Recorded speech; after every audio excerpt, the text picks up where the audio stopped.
نوجوانوں بہت زیادہ نہ الجھا کرو یار،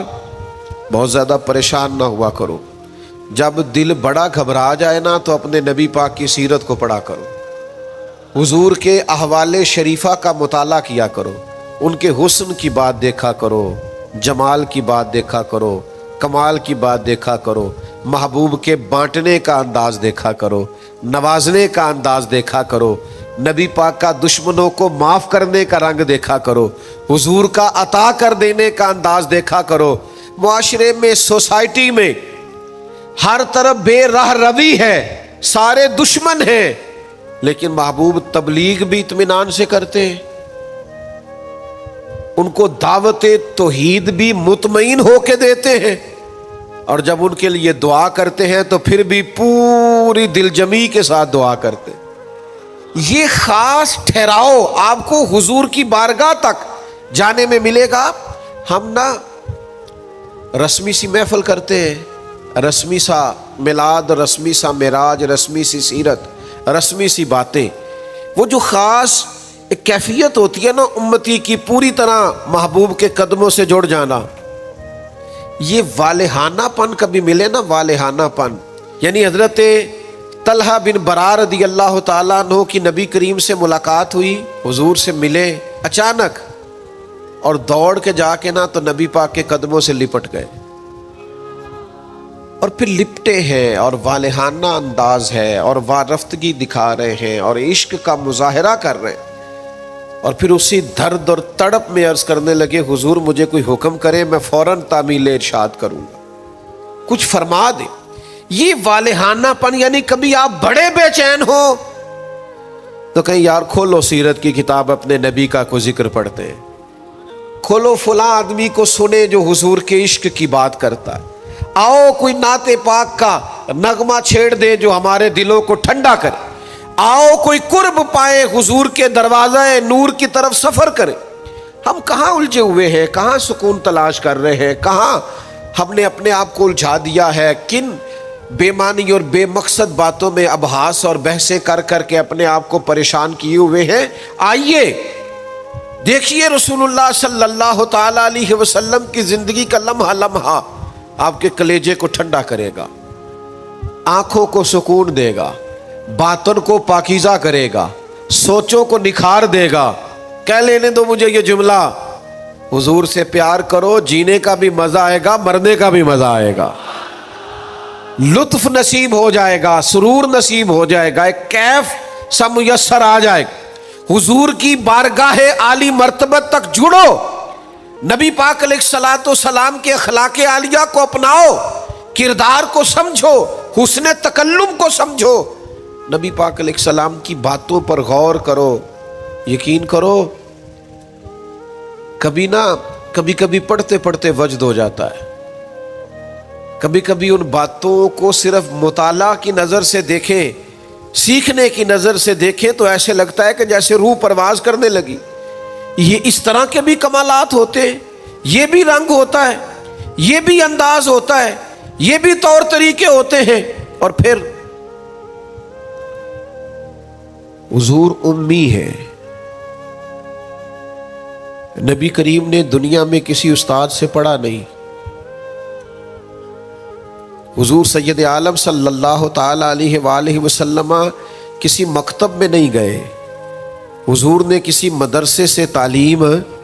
نہیں پائی، لیکن جب حضور بات کرتے نا،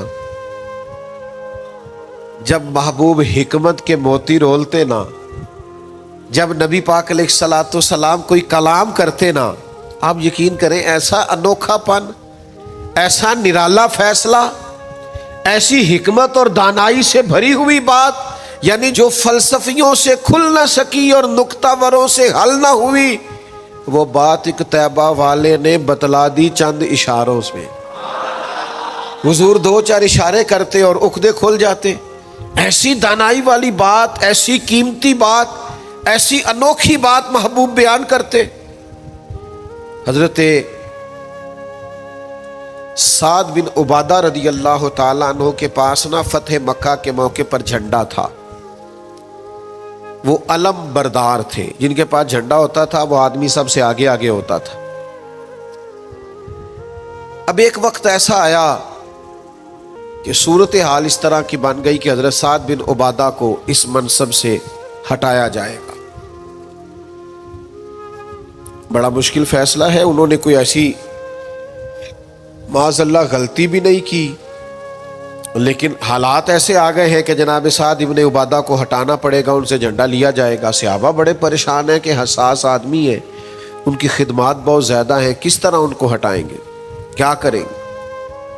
نبی کریم کی بارگاہ میں عرض گزار ہے، یا رسول اللہ کیسے ہٹائیں حضرت سعد ابن عبادہ کو؟ اور کیفیات اور حالات بھی ایسے ہیں کہ ہٹانا بھی پڑے گا۔ آج کل نا بہت سارے لوگ کام تو کرتے ہیں پر دانا نہیں ہوتے، جذباتی فیصلے، جذباتی باتیں، ایموشنل گفتگو، وقتی طور پر چیزوں کو بہتر کرنا، اور بس وقتی طور پر آج گزارا ہو کل دیکھی جائے گی، لیکن چیز کی گہرائی تک، اس کی اصل تک نہیں اترتے، اس کے سارے لوازمات کو نہیں دیکھتے، قبل از وقت منصوبہ بندی نہیں کرتے۔ ہمارا مزاج نہیں ہوتا، ہم ٹھہراؤ اپنی زندگی میں نہیں لاتے۔ نبی پاک چونکہ اللہ کے رسول ہیں، ہر لمحہ حضور کا پیغمبر لگتا ہے۔ اب حضرت سعد ابن عبادہ کو ہٹانا ہے اور ان کی جگہ کسی اور کو مقرر کرنا ہے، اور بندہ بھی بڑا حساس ہے اور بات بھی کوئی ایسی نہیں، تو کیا کریں؟ پتہ ہے نبی کریم علیہ السلام نے کیا کیا؟ حضور فرمانے لگے کوئی پریشانی نہیں، ہٹا دیتے سعد ابن عبادہ۔ حضور نے بلایا، فرمایا سعد میرا ارادہ بنا ہے کہ جھنڈا آپ سے لے لیا جائے۔ حضرت سعد ابن عبادہ نے ابھی گردن جھکائی تھی تو حضور فرمانے لگے میرا ارادہ ہے آپ سے لے کے آپ کے بیٹے کو دے دیا جائے۔ جو فلسفیوں سے کھل نہ سکا، جو نکتہ وروں سے حل نہ ہوا، وہ راز ایک طیبہ والوں نے بتلا دیا چند اشاروں میں، اور تیرے آگے ہے یوں دبے لچے فصحاء عرب کے بڑے بڑے، کوئی جانے منہ میں زبان نہیں بلکہ جسم میں جان نہیں۔ ایسا کمال فیصلہ، ایسا انوکھا فیصلہ۔ اچھا جس فیصلے سے وہ پریشان ہو سکتے تھے نا کہ مجھے ہٹایا جا رہا ہے، جب انہیں پتہ چلا نا کہ میری جگہ پہ میرا بیٹا آ رہا ہے، وہ اتنا خوش اپنے جھنڈا اٹھانے پہ نہیں تھے جتنا اپنے بیٹے کے جھنڈا اٹھانے پہ راضی ہو گئے۔ ان کی طبیعت مچل گئی۔ نبی پاک صلی اللہ تعالی علیہ وسلم کے پیغمبر ہونے پر، نبی ہونے، ایسے دلائل، ایسے کم، آپ جس زاویے سے دیکھیں ششدر رہ جائے گے، حیران رہ جائیں گے، پیار ہو جائے گا۔ کچھ ایسے مصنفین بھی گزرے ہیں معاذ اللہ ثم معاذ اللہ، جو مسلمان نہیں تھے، غیر تھے، کلمہ نہیں پڑھتے تھے، معاذ اللہ استغفر اللہ، نقل کفر نہ باشد، تنقید کی اینک لگا کے انہوں نے حضور کی سیرت کو پڑھا، لیکن اس نظر سے پڑھا پھر بھی مدینے والے کے غلام ہو گئے۔ یہ کہنے پر مجبور ہو گئے کہ نہ بھائی ایسا کوئی محبوب کہیں ہوگا نہ کہیں ہے، بیٹھا ہے چٹائی پہ مگر عرش نشیں ہے۔ نبی پاک علیہ السلام، پھر ایک اور بات، حضور امی ہے لیکن ایسی کمال بات کرتے، ایسا انفرادی فیصلہ کرتے کہ دنیا حیران رہ جاتی۔ پھر جو عظمت کردار ہے نا، بلندی کردار، مجھ سے ناراض نہ ہوئیے گا، بہت سارے لوگ ہیں جو باتیں بڑی زبردست کرتے ہیں، گفتگو میں کوئی ان سے جیت نہیں سکتا، ان کا لب و لہجہ ایسا ہوتا ہے کہ شاید کسی بڑے سے بڑے عالم فاضل کو بھی بولنے نہ دے، لیکن عمل کی باری آتی ہے تو کمزور ہوتے ہیں، باتیں بیسیوں آتی ہیں، درجنوں آتی ہیں، نماز کا ٹائم ہوتا ہے تو بہانے بازی کرتے ہیں، وہ میرے کپڑے نہیں ٹھیک، بس دعا کریں انشاءاللہ شروع کر دوں گا، کہانیاں سناتے ہیں۔ کیوں اتنے بھولے بنتے ہیں؟ ہمیں سمجھ آتی ہے کہ آپ گفتار کے غازی ہیں، آپ باتوں میں صرف ساری چیزیں سیدھی رکھتے ہیں، آپ اس جگہ پہنچ ہی نہیں پا رہے۔ عمل، کردار، یہ بھی ایک مبلغ ہوتا ہے، آپ کا کردار بھی تبلیغ کرتا ہے، آپ کا لب و لہجہ بھی۔ حضرت امام جعفر صادق رضی اللہ تعالیٰ عنہ سے ایک شخص نے کہا تھا میں دین کی تبلیغ کرنا چاہتا ہوں، مجھے بتایا کیا کروں؟ تو امام جعفر صادق رضی اللہ تعالیٰ عنہ فرمانے لگے دین کی تبلیغ کرنی ہے تو بڑا آسان نسخہ ہے، دین پہ عمل کرنا شروع کر دے، تبلیغ ہونی شروع ہو جائے گی۔ لیکن ہم نا عمل کی دنیا میں بڑے کمزور ہوتے ہیں، قربان جائیں،